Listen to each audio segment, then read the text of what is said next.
श्री कृष्ण साथियों, क्या आप जानते हैं आखिर द्रौपदी को सभा में घसीटा किसने और क्यों घसीटा? जब द्रौपदी अग्नि कन्या थी तो उसके वस्त्र को छूते ही दुशासन, दुर्योधन जैसे लोग भस्म क्यों नहीं हो गए? सभा में बैठे भीष्म, द्रोण जैसे महापुरुष चुप क्यों रहे? क्या दुर्योधन ने सच में द्रौपदी की ओर वक्ष स्थल पर हाथ रखकर इशारा किया था? और वो क्षण जब द्रौपदी ने हाथ उठाकर कहा, हे केशव, अब मेरी लाज तुम्हारे हाथ है। आखिर उस पुकार में ऐसा क्या था कि वो कृष्ण तक सुनाई दे गई? और सबसे बड़ा सवाल, क्या द्रौपदी का चीरहरण वास्तव में हुआ था या हुआ कुछ और था? आज मैं उसी महाभारत के सबसे दर्दनाक, सबसे विवादित और सबसे रहस्यमयी अध्याय को सुलझाने की कोशिश करूंगी, क्योंकि यही वो क्षण था जिसने महाभारत का पूरा प्रवाह बदल दिया।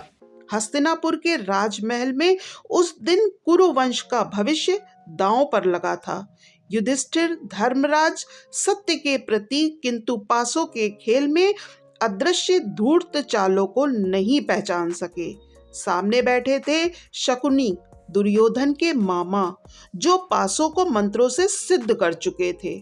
उनके हाथ में पासे नहीं, विनाश की पुस्तक थी। पहले राज्य हारा, फिर भाई, फिर स्वयं, और फिर सबसे भयावह द्रौपदी। सभा में सन्नाटा फैल गया। क्या पत्नी को दांव पर लगाया जा सकता है? क्या पत्नी संपत्ति होती है? परंतु किसी ने आवाज नहीं उठाई और वहीं से अनर्थ का आरंभ हुआ। जब दुशासन द्रौपदी को बलपूर्वक घसीटकर सभा में खींच कर लाया, वो रो नहीं रही थी, वो कांप नहीं रही थी, वो प्रश्न पूछ रही थी। महाभारत में यही असली ताकत है, द्रौपदी के प्रश्न। उसने पूरी सभा की ओर देखकर कहा, पहले ये बताइए, युधिष्ठिर स्वयं को हारने के बाद मुझे कैसे दांव पर लगा सकते हैं? सभा स्तब्ध हो गई। भीष्म मौन थे, द्रोण मौन थे, विदुर का सिर झुक गया।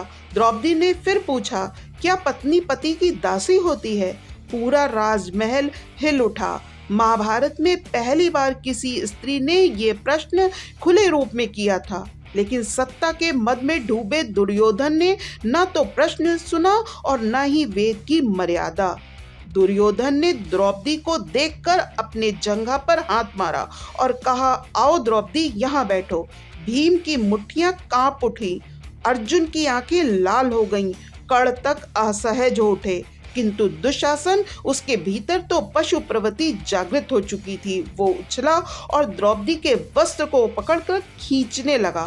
द्रौपदी चिल्लाई नहीं, द्रौपदी रोई नहीं, अपने बस दोनों हाथ उठाए और इतिहास की सबसे बड़ी पुकार निकाली, हे कृष्ण, अब मेरी लाज तुम्हारे हाथ में है। धर्म, मर्यादा, पुराण, शक्ति सब विफल हो चुके थे। अब बच सकता था तो केवल भक्ति।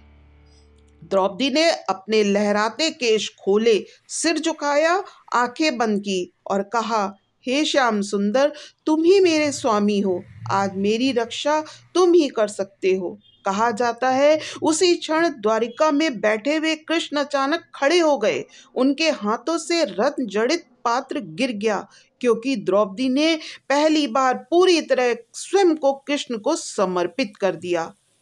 दुशासन ने वस्त्र खींचना शुरू कर दिया, लेकिन एक खींचता तो दूसरा वस्त्र आ जाता।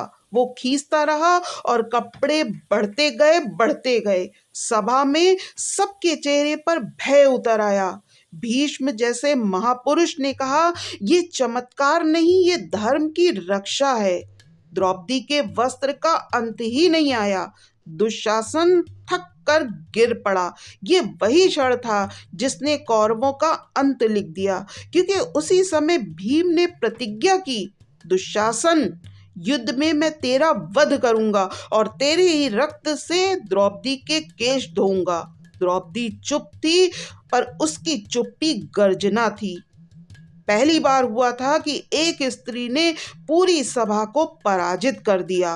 भीष्म की शक्ति पर प्रश्न उठाया, द्रोण की मर्यादा को चुनौती दी, धृतराष्ट्र के सिंहासन को हिला दिया और अंत में विजय स्त्री की हुई। धृतराष्ट्र ने भयग्रस्त होकर कहा, हम तुम्हें वर देते हैं द्रौपदी, जो मांगना चाहो मांगो। द्रौपदी ने बदला नहीं मांगा, उसने अपने पतियों का राज वापस नहीं मांगा। उसने कहा, मुझे केवल युधिष्ठिर को मुक्त चाहिए। इतनी महानता कि धृतराष्ट्र पिघल गए। उसने एक और वर दिया, पांचों पांडवों को मुक्त कर दिया।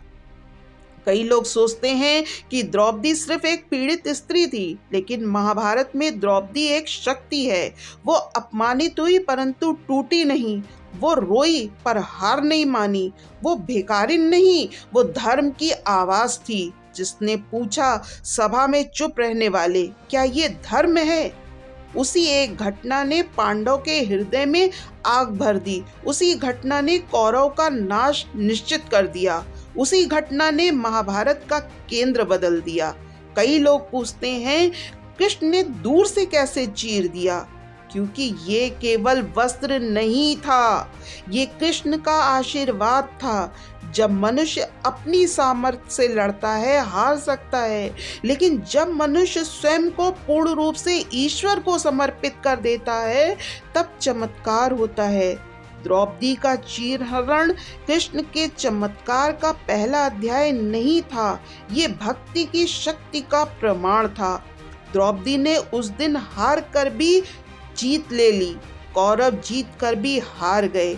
आज भी उसका सवाल गूंजता है, जब स्त्री का सम्मान टूटे तो महापुरुष चुप क्यों रहते हैं? और शायद इसलिए महाभारत सिर्फ युद्ध की कहानी नहीं, स्त्री की मर्यादा की रक्षा का ग्रंथ है।